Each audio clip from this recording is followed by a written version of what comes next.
सभी दलों ने सर्वसम्मति से, एनडीए से जुड़े सभी घटक दलों ने सर्वसम्मति से नरेंद्र मोदी को अपना नेता चुना है।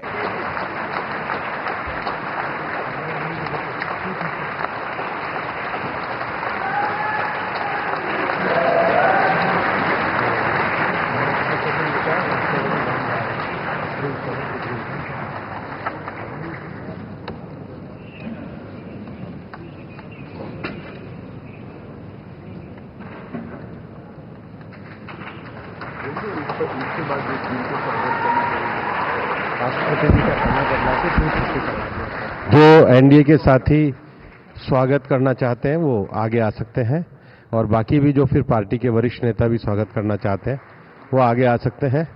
एनडीए के वरिष्ठ नेता राष्ट्रपति भवन की ओर भी इसके बाद जाएंगे। तो एनडीए के साथी तमिलनाडु देवनाथ, हाँ जाओ जाओ।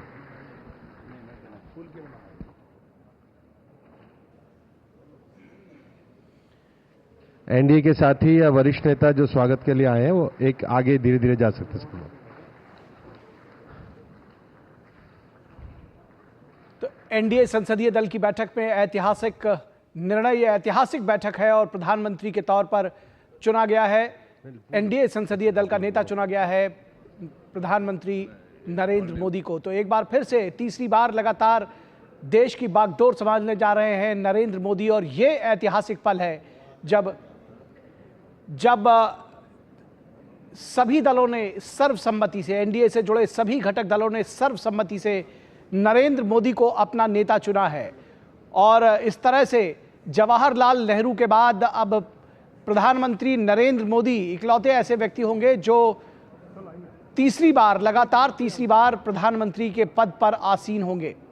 हमारे संवाददाता शैलेंद्र मिश्रा इस पूरी खबर पर बातचीत करने के लिए हमारे साथ मौजूद हैं। शैलेंद्र, कितना बड़ा ऐतिहासिक पल है और किस तरह से देखते हैं इस एनडीए की बैठक को? तमाम जो आशंकाएं थी वो खारिज हुई हैं, तमाम जो संभावनाएं इंडी गठबंधन के लोग तलाश रहे थे उनको धता बताया है आज न सिर्फ एनडीए गठबंधन के तमाम नेताओं ने बल्कि प्रधानमंत्री ने स्वयं।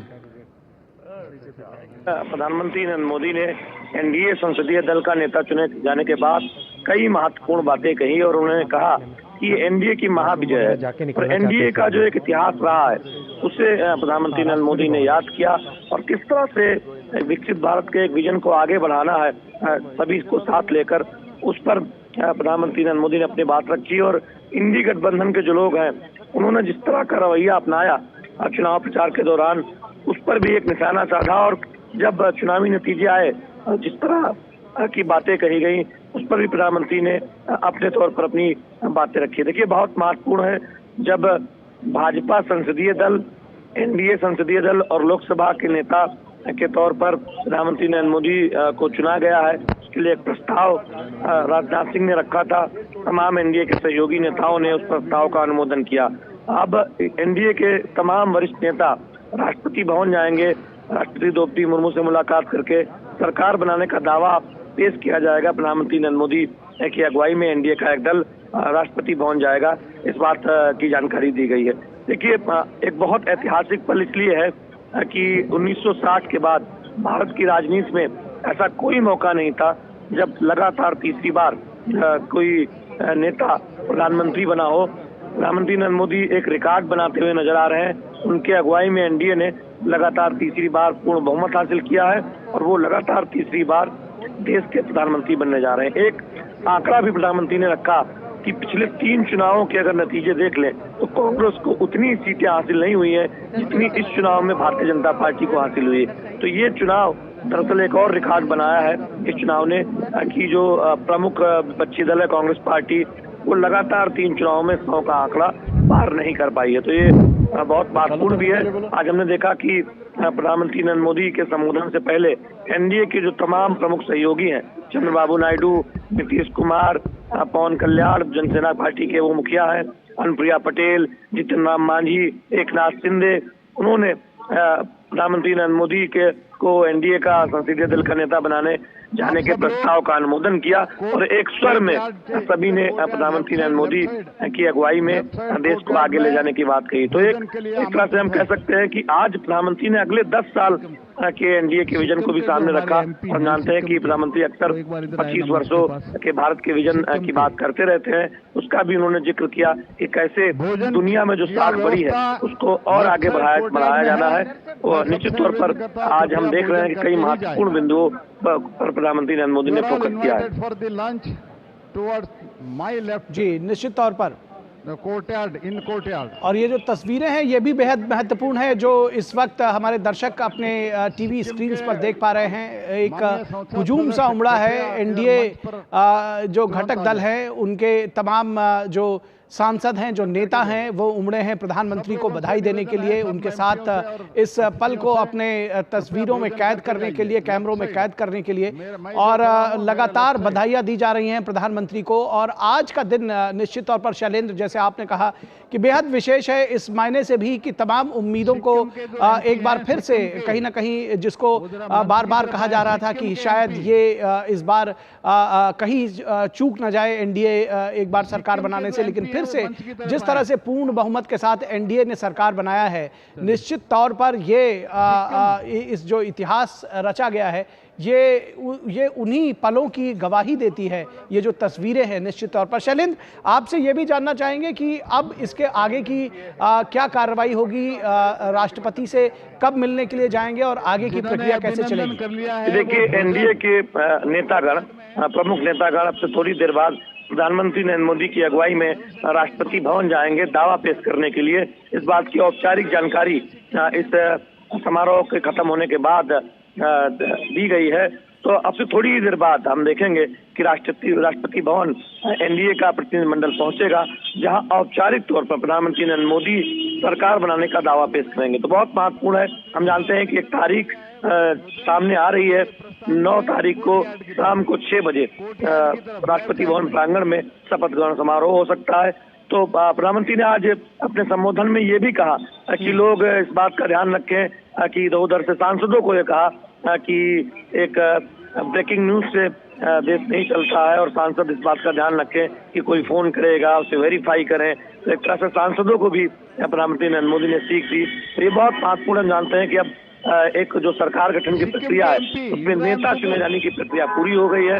अब सरकार बनाने का दावा पेश करने के लिए एनडीए का प्रतिनिधिमंडल उससे थोड़ी देर बाद राष्ट्रपति भवन जाएगा और उसके बाद आमंत्रण होगा और हम शपथ ग्रहण समारोह भी देखेंगे संभवतः 9 तारीख को शाम को 6 बजे। नए संकल्प भी आज लिए गए। प्रधानमंत्री ने अपने नए संकल्पों को भी दोहराया और खास बात है ये कहा कि आने वाले 10 वर्षों में, यानी कि आगे वो फिर 2 टेन्योर की बात कर रहे हैं। शैलेंद्र, इस बात को समझने की जरूरत है कि उन्होंने कहा कि आने वाले 10 वर्षों में गरीब कल्याण से लेकर के सुशासन और गुड गवर्नेंस के लिए जो पंक्ति में खड़े आखिरी आदमी तक योजनाओं का लाभ पहुंचे और उसके लिए काम करती रहेगी सरकार। निश्चित तौर पर तमाम जो योजनाओं पर मोदी सरकार 10 सालों में आगे बढ़ी है, मुद्रा योजना हो या फिर महिलाओं को एम्पावर बनाने से जुड़ी जो योजनाएं हैं, उसका प्रधानमंत्री नरेंद्र मोदी ने जिक्र भी किया।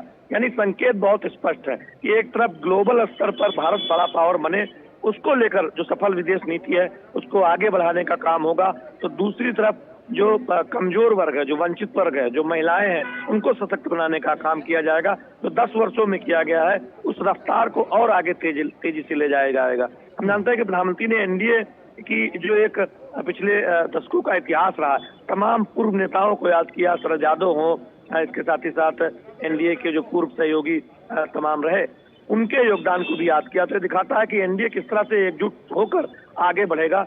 उस पर प्रधानमंत्री नरेंद्र मोदी ने बहुत एक तरह से कहें कि आगे का एक खाका सामने रखा है आज अपने संबोधन के जरिए।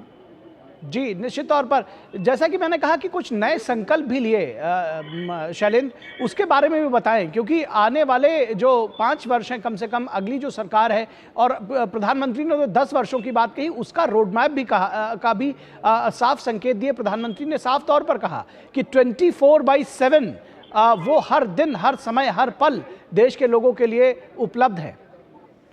निश्चित तौर पर देखिए, प्रधानमंत्री नरेंद्र मोदी जाने जाते हैं बिना रुके थके काम करने के लिए। एक भी दिन उन्होंने छुट्टी नहीं ली है और जिस ऊर्जा से वो काम करते हैं, हमने चुनाव प्रचार के दौरान देखा कि 200 से ज्यादा चुनावी जनसभाओं को उन्होंने संबोधित किया और लगातार उसके बाद वो समीक्षा करते रहे, सरकारी कामकाज भी निपटाते रहे। तो प्रधानमंत्री नरेंद्र मोदी का जो एक हम देखते हैं कि तमाम मामलों में वो बहुत ही कार्यशील होकर फैसले लेते हैं और लगातार देश कैसे आगे बढ़े, देश के वंचित तबकों को कैसे सहारा मिले, उसके लिए अलग अलग योजनाओं पर काम करते रहते हैं और उसकी एक पूरी श्रृंखला है।